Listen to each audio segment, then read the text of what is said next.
James, last season was, a really good season for Newcastle Knights, getting in that final four. How pleased were you as a club to achieve that? Yeah, I think it was great for the club. Kind of a bit of a change in ownership. So it was good that we had that first year to kind of build and uh, surprise a lot of people. At the start of the season, we didn't initially aim to be in Final Four. We almost found ourselves in that position, which was excellent. But yeah, overall, really pleased. And it's just about kind of building on from that and yeah, not being happy with finishing fourth last year, although at the start of the season we would have taken it, but at the end we were somewhat disappointed not to have got a medal, I suppose. In terms of that, then, how do you kick on? I mean, I guess sometimes I ask this Mallory. It's sometimes harder to follow up what has been a great season. So how do you guys go about doing that? I think it's difficult with being a uni program as well. You often get quite a lot of chopping and changing each year. A lot of the teams lose probably five or six of their core players. We've done really well this year. We've kept probably half the team, more than half the team. So a few of the guys that did masters last year and were studying have stayed and got jobs. So that's really good. So kind of the core element of the team is built upon. And yeah, we've added more strength this year. We've got another kind of group of postgraduates that have come in, as well as a mass of undergraduates that are all local, so Northern Irish or English. I believe the only kind of two home nations that we've got. But yeah, it's just about building upon it and building that kind of strong foundation, which we've done, which is coming from Northumbria and Newcastle University. So yeah, it looks really good. Yeah, absolutely.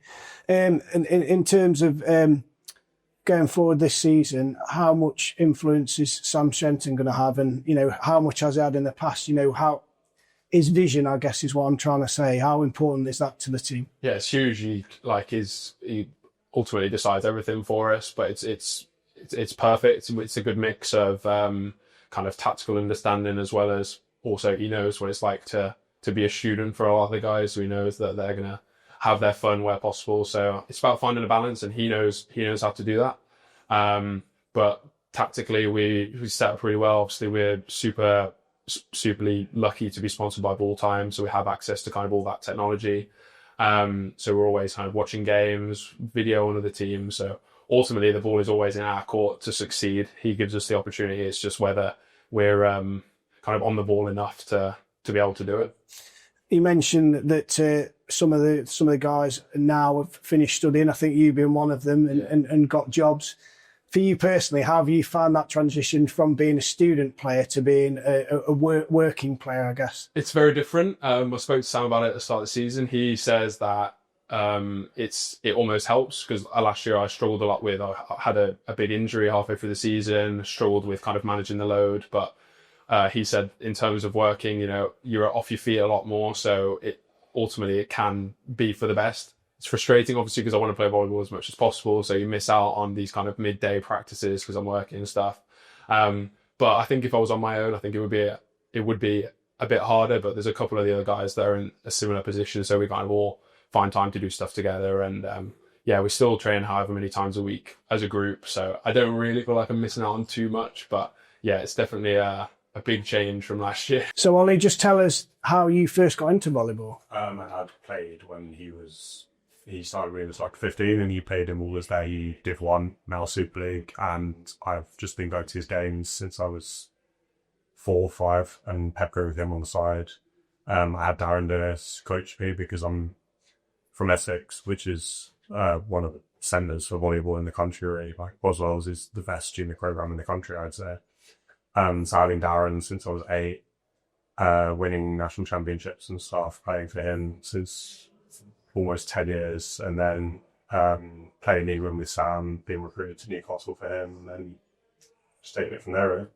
Yeah, have you ever been directly coached by your dad then? I know he's involved in the Boswell setup, but he got more involved when I was sort of on the way out, but he's always been there. He head coached Team Essex Essex Bays before they got into Super League. He head coached for a year there, so I have definitely had him, and he's been a big influence in my life, really. What's that relationship like when you're a player and you've got your dad as a coach? It's tough because he likes to give me a lot of he tries to give me less attention because obviously he's trying not to be seen as favourable. So it almost ends up being the other way around where he's more harsh on you. But I've had a lot of good times with him, a lot of times where he's also telling me that something under the net when I'm 14 years old is just not really good enough. So it's a difficult relationship to balance, but we've made it work. And like I've loved having him there. He's part of the England setup now. Does the team manager for the under 20s men's, and he's been with me to Luxembourg and stuff. So it's always great time there. So just coming through the England talent pathway, how much did you enjoy that experience? So I was coached by Luis Bello when I first started. I was 15, and that was a great experience. Like, we went to Italy and did the Winter Cup in Cornacchia, which was a great experience. And then COVID happened, which took sort of 2 years away from me. I never got to go to a cadet Evzer in Denmark. And then coming in after COVID as like a much older, much more senior player, because I was pretty much straight into juniors. Going to Newcastle there in Finland was great. And then the under-22s this summer, unreal experience, chance to play against like current Serie A players, like future Italian stars, like, was unbelievable. And an opportunity that I never thought I'd have, to be honest. But also playing in Luxembourg with the senior team when Five Nations and Luxembourg were at the same time, that was it's almost special, like an unbelievable experience, because some of those Luxembourg players are pros for 10 or 15 odd years, and the arena and the travel and everything was just something different that I never quite experienced, to be honest.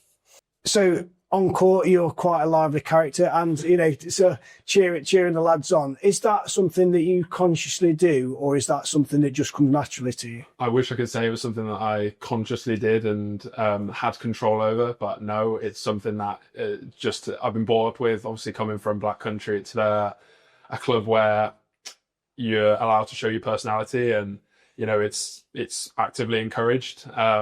Sometimes it's difficult to keep a hold of, especially in emotional games. But yeah, it's something that I think, but ultimately I think it benefits the team.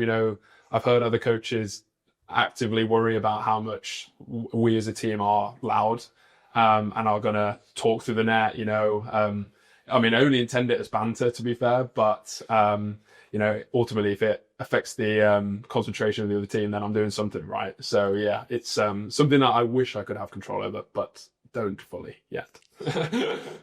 Just tell us about the experience of playing in a home Five Nations.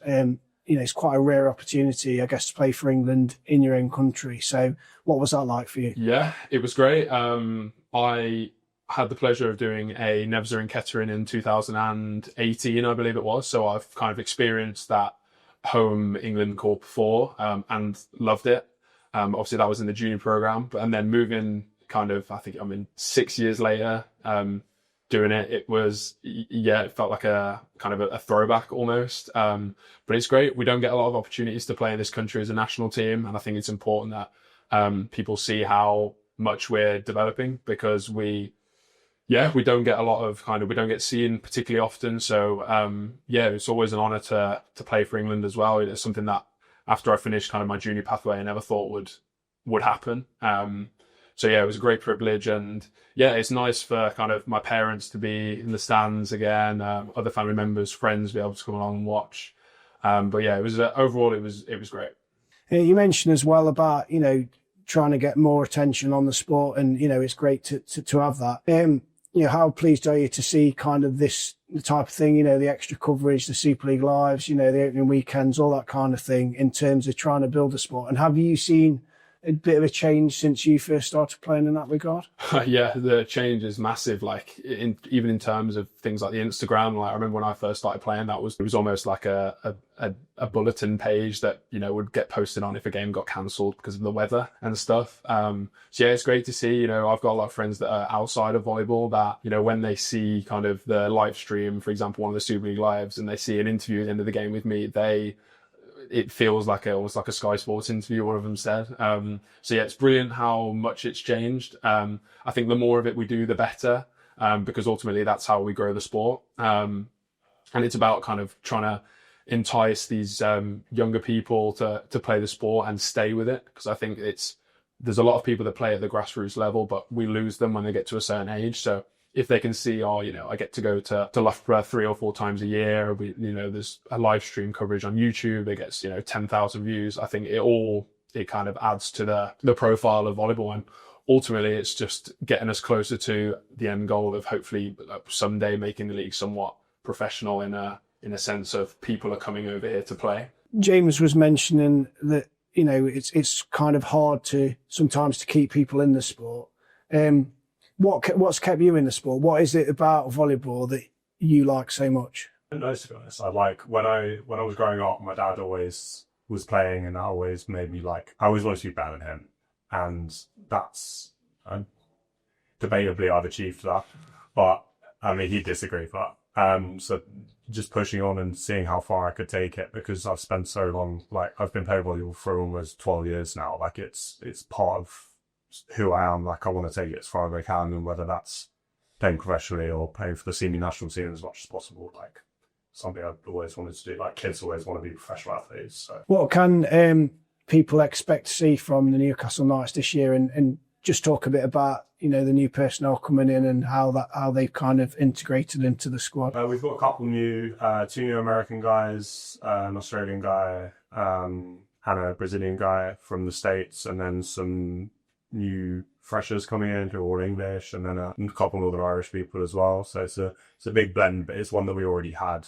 Last year, we were also the same blend of people, so it's easy enough to integrate. And I think you can expect a lot of fight, a lot of dynamic plays, a lot of determination, a lot of big points, and expecting big things from this year, to be honest. How important do you think it is in Super League to have that kind of mix of British players who's coming through and overseas? Do you think that's a chemistry that works quite well? I think the British players kind of set the tone. If I was an American and I'd come over, I'd have no idea about Super League and what it means or what Bucks means or anything means here. So having the British players there to be to bring the energy, to make it feel like life or death almost, is important. And I just wanted to ask you guys obviously right at the top end of the country, and you play in matches right down the south. You're already shaking your head about it, yeah. How do you cope with that? It's such a long way, it's such a long time. How do you guys deal with that? Yeah, I mean, we had 4 away days in London, 2 in Essex last year, which are all 6-hour plus drives, and some of those are single days, some of those are double headers. They're all hotel stays. They're all different, which is the biggest thing. But the most important thing is to control what you can. So eat what you can, eat what you know is going to help you, sleep as much as you can on the bus, but not to the point where you're lethargic and oversleeping and feel terrible the next day. It's important to just control what you can and then not worry about what you can't. Be there, be ready in the 2 hours before the game. Just have your mind only in that sport and not worry about anything else.